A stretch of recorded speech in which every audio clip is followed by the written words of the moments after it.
Hi, I'm Gordon with the Workforce Centers of South Central Kansas, here to talk with you about the importance of how to start your job search so you can get the best results and the job you want. Having the right plan is important and can lead to success. So let's get started. Regardless when you start your job search, the first of the year, the end of the year, or any time during the year, you have the opportunity to create new good habits and break old bad ones. Think of it as a personal makeover. So let's hit the reset button and start moving forward. The first step in resetting your life is resetting your attitude toward life. Clearly, you have a lot of control over what happens to you, and change starts with how determined you are to be successful. In other words, if you really believe in your ability to get a good job, and if you stay positive and focused on that belief, the chances of your getting that great job improve. But in order for that to happen, you need to believe in yourself and your ability to change. The actor, Will Smith, personally believes it's all about focus. Take a look. Greatness is not this wonderful, esoteric, elusive, God-like feature that only the special among us will ever taste. You know, it's something that truly exists in all of us. It's very simple. This is what I believe, and I'm willing to die for it. Yeah. Period. The only thing that I see that is distinctly different about me is I'm not afraid to die on a treadmill. You might have more talent than me, you might be smarter than me, but if we get on the treadmill together, right, there's two things. You're getting off first, or I'm going to die. I've never really viewed myself as particularly talented. Where I excel is ridiculous, sickening work ethic. You know, while the other guy's sleeping, I'm working. While the other guy's eating, I'm working. I want my life, I want my work, my family, I want it to mean something. And it's like, it has, if you are not making someone else's life better, then you're wasting your time. There's a certain delusional quality that all successful people have to have.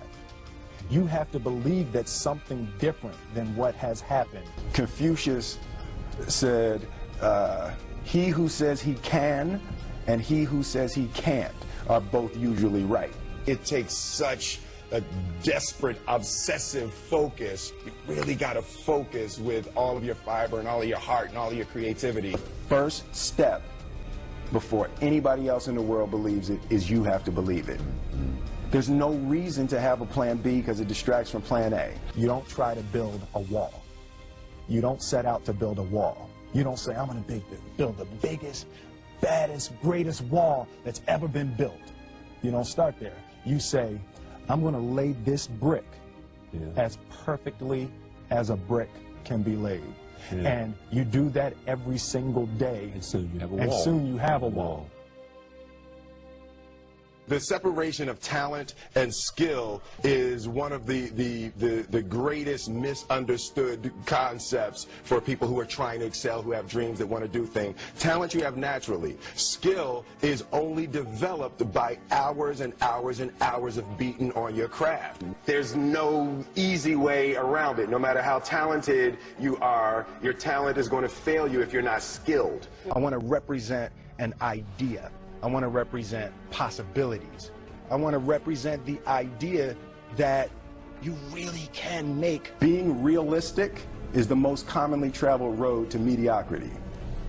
Why would you be realistic? What's the point of being realistic?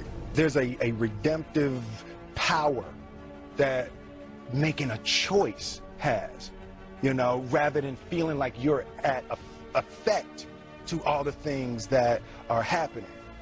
Make a choice, right? You just decide what it's going to be, who you're going to be, how you're going to do it. Just decide. And then from that point, the universe is going to get out your way. I want to do good. Yeah. I want the world to be better because I was here. Starting a new job search or a career change can be compared to looking forward rather than backwards. Think of it in terms of a car.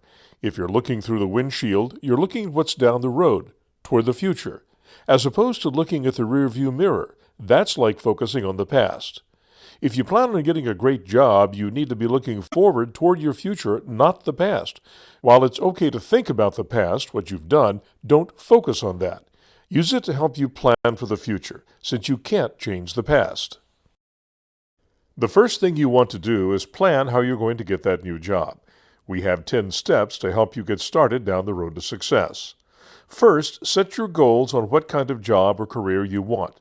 Next, brainstorm what you want to do and where you want to look for your new job. After that, gather your work history. Then make sure you identify people you can use as references, current or former co-workers who can let prospective employers know you're good at what you do. Next, you need to have a professional-sounding email address. Next come these additional steps. Check your social media accounts to make sure you leave future employers with a good impression of you, because they will check your social media accounts. After that, do the legwork. That means you need to spend a lot of time applying for jobs that meet your expectations of what you want to do. Then research the companies you've applied to. Then comes your preparation for the next step, the job interview. That's a very critical step. Finally, you need to stay positive and focus on your goals. Just because you get rejected by one company doesn't mean there are others out there who aren't interested in you. So let's take these steps one by one. The first step is setting your goals.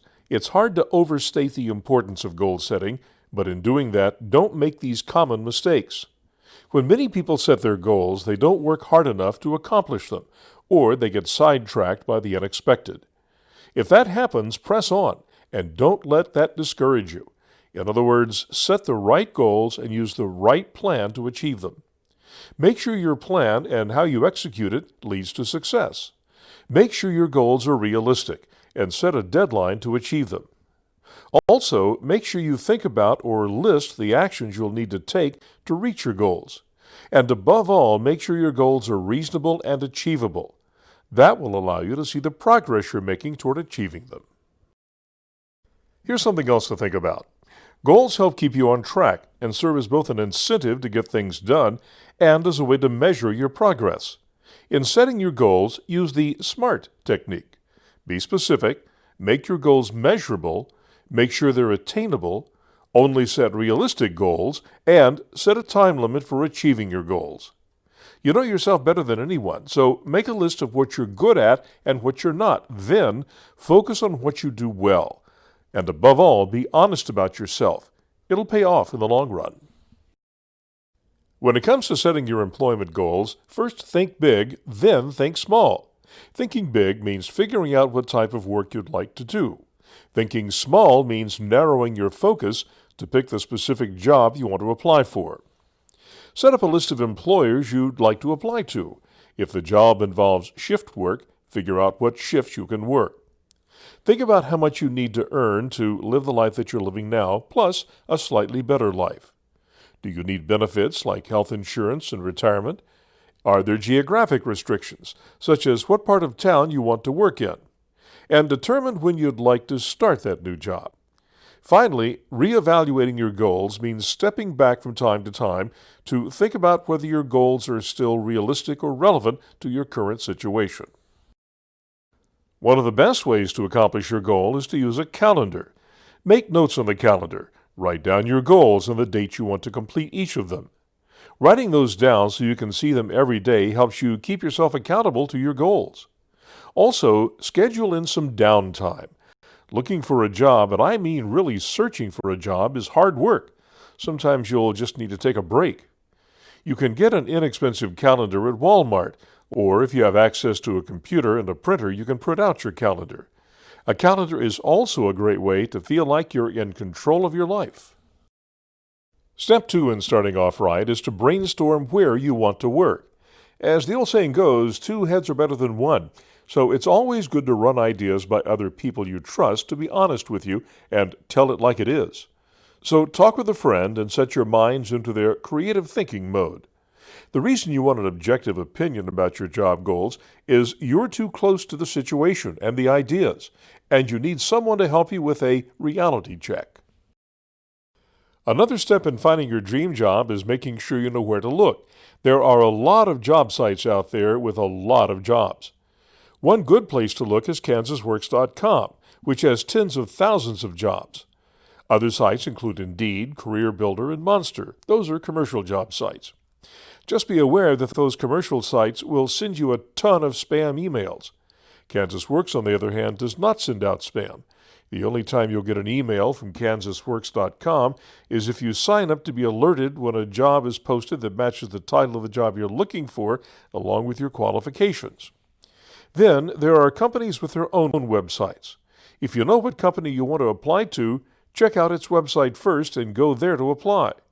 Just understand that when you apply to most company websites, you'll get an email from that company confirming your application.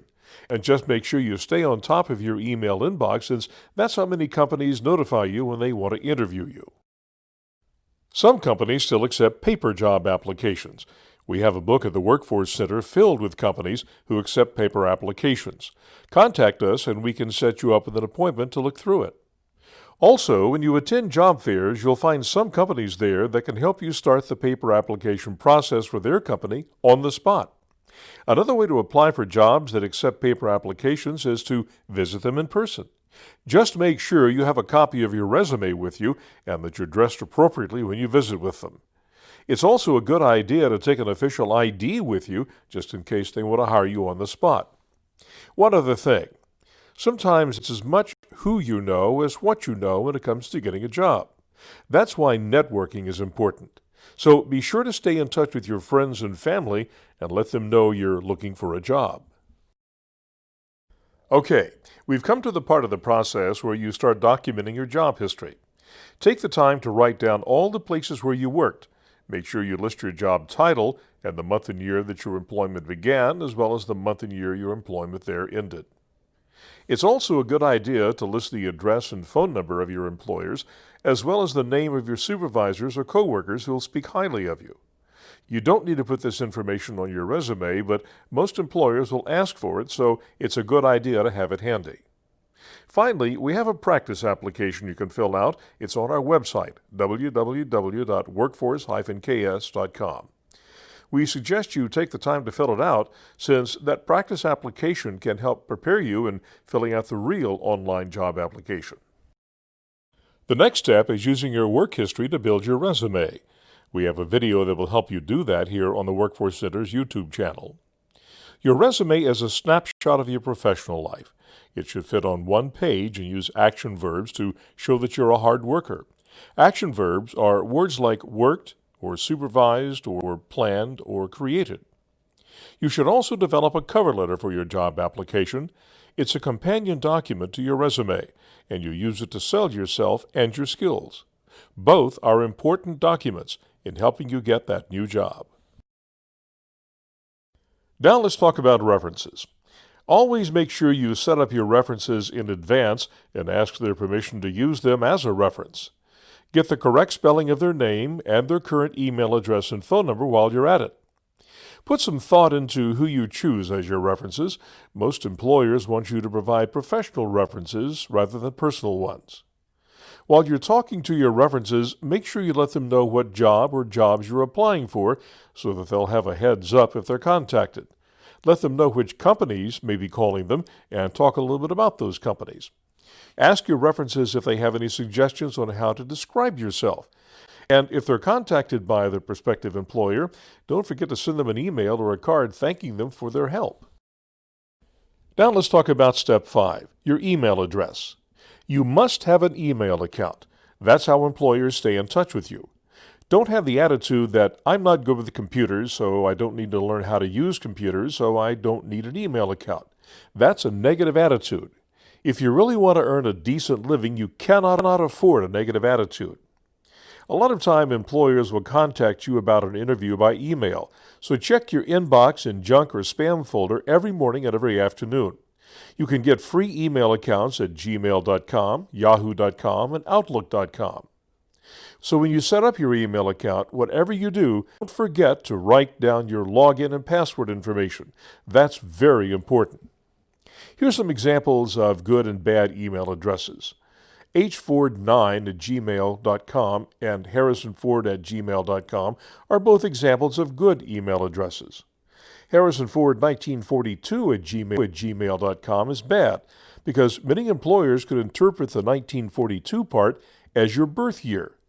There are still employers out there who won't hire older people, or for that matter, really young people. So don't use your birth year in your email address. Also, the email address ilovemovies@hotmail.com sounds somewhat juvenile. Keep your email address professional, or at the very least, neutral. In addition to having an email address that doesn't sound juvenile, make sure your voicemail greeting sounds professional too. A voicemail greeting that goes something like, "Hi, this is Buffy the Vampire Slayer, leave a message," doesn't make you sound grown-up, so either use the generic voicemail greeting that comes with most smartphones or landlines, or have one that sounds professional and says something like this.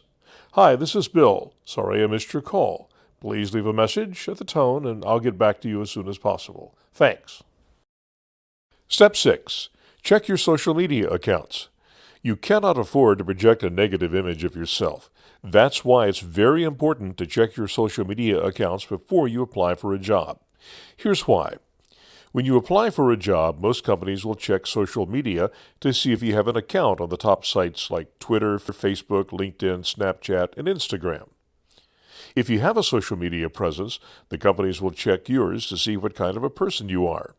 If you post photos of yourself that call your character into question, posts such as you're doing a lot of drinking, posts where you use profanity or any other type of inappropriate behavior, you probably won't get the job. After all, companies have their image to protect as well, and don't want to tarnish that image by hiring people who make themselves look inappropriate online. And keep in mind that most companies regularly monitor their employees' social media posts after they've been hired. Again, it's the image thing. Simply put, the lesson here is don't be inappropriate or lame or profane on social media. Such behavior could cause you to lose out on your dream job.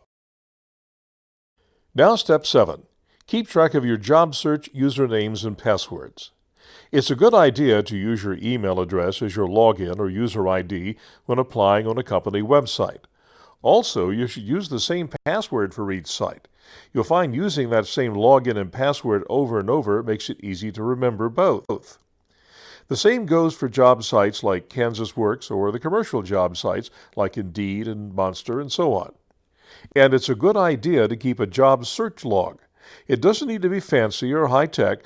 A simple spiral notebook will do, as long as you have the date you applied, the name of the company you applied to, your login and password, and some notes to remind you about the job you applied for. Imagine how embarrassing it would be if a prospective employer called you for an interview and you didn't remember applying for the job with that company. Like we said a moment ago, your job search log doesn't need to be fancy. You can use a pencil and paper, or if you're good with computers, use Microsoft Word to create a log. We have videos here on our YouTube channel that helps you learn how to use Word. In the log, you'll keep track of the company name, the date you applied, the title of the job you applied for, and the name of the person you talked to. You also should make a note as to what date you need to follow up on your application. You'll note on this log, the person lists their password in the login password column, and it's the same for every company the person applied to. The log will help you remember your password should the company contact you and want you to log back in to provide more information. Here's another example of a job search log, or tracker as some people call it. The most important thing to remember is that you make sure it's accurate. As you can see in the notes section, the person took the time to fill in some details about each application. That's a good idea, since those notes will help you refresh your memory should you hear back from a company to which you applied.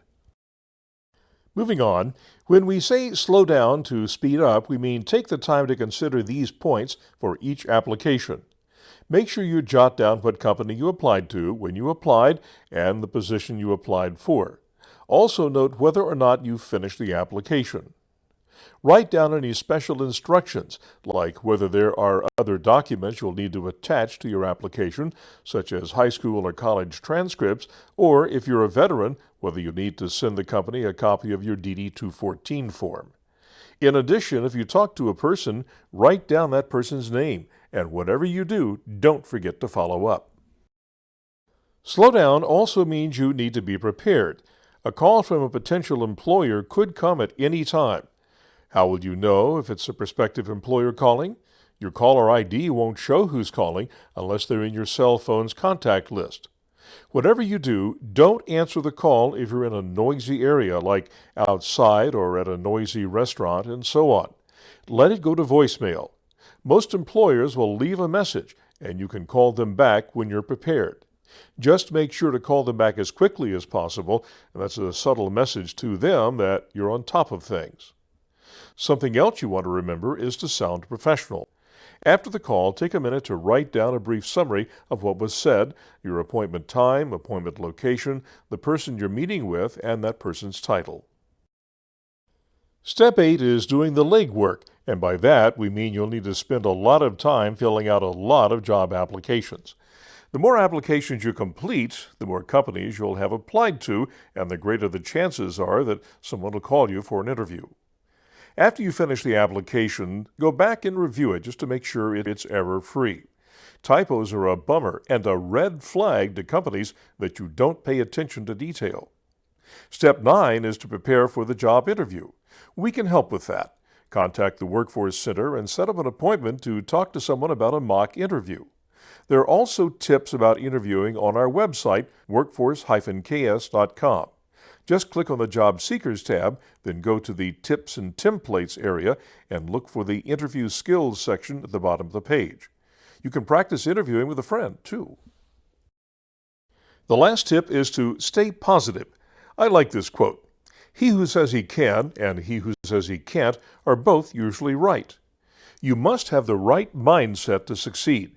Will you be successful or unsuccessful? Here's a list of problems facing unsuccessful people. Among those problems that they face is they think that they can't, and as a result, they usually are doomed to fail. Successful people, on the other hand, feel they're in control of their lives and the future. They're motivated, are committed to succeeding, and they think that they can.